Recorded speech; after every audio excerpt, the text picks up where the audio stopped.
One of the other hot topics that's kind of starting to pop its head up a little bit is the redistricting in counties, because a lot of people feel like Wicomico doesn't get fair representation as well as the other counties around here. What would you do, or what would you say about that whole issue?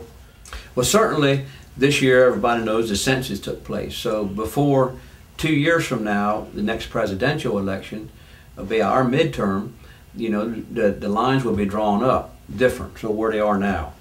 So that's going to be an issue. Who draws them up and where they get drawn up to. Somerset County has a big issue with that also, because the NAACP and ACLU didn't think it was fair to have ECI counted as county residents, but they couldn't vote. So they, you know, legislation was introduced this year, so from now on with redistricting, they won't be counted as county residents. So if you go strictly by population, Somerset's losing a big block, yeah, right there. So the line already goes into the middle of Salisbury, downtown Salisbury, and it goes out by the airport. If you could find anybody that could tell you exactly which street and which house it is, I'd say they were a magician. So I read in the paper a couple weeks ago an interesting article, the editorial, that they proposed that each county go back to one resident delegate. I'd be all for that. Now, I think it would be a good idea. Somerset County hasn't had a resident delegate for the last 8 years. Excuse me. Caroline County doesn't have one, so I'm not sure how long it's been for them.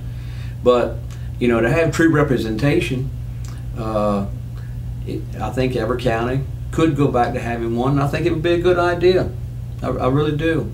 It would give the Wicomico residents, they're voting for a person or two people depending on population. And the Somerset County residents be voting for a Somerset County resident.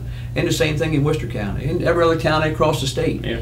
So I think it would be a good thing. I think it would get more interest in politics, and I don't think you would have to be as well known or as big across county lines, you know, to get elected. And so I'd be all in favor of that. Wouldn't see any issue with that. In closing, is there anything that you would like to say that maybe I haven't touched upon that you would like the voters to know? No, only thing is I would tell everybody we're a true Eastern Shore family. We've been here for probably over 200 years. I couldn't tell you exactly how far our tree goes. It's got so many branches, I don't think I could even follow them. So, you know, we're watermen and we're farmers, and we're working 2 or 3 jobs. We got kids in the schools, and we're trying to make it. We understand the trouble that it is, and income and gas prices and regulations, and we're just a normal down-to-earth family with roots here, and we hunt and fish and crab, and we just love to do it all, and I think I would be a good representative of 38A. Hello everybody, this is SalisburyGrinch.com exclusive bonus footage that's not allowed on Pack 14. Not that it's controversial or anything, but just information that I have to make sure I don't put on Pack 14. Mike, I want to ask you, you have some upcoming fundraisers that you wanted people to know about? Yes, I've got a cruise tonight, which is too late for anybody to show up on. But we've got a Pork in the Park at Fruitland Recreation Center on October the 10th. I'd like to see a bunch of folks come out. We got some special singing and some good food. Darrell Webster and Barbara Webster, they were cook some of the best pork there is. So come on down and enjoy it, and we'll have a good afternoon. And I hope you all vote for me.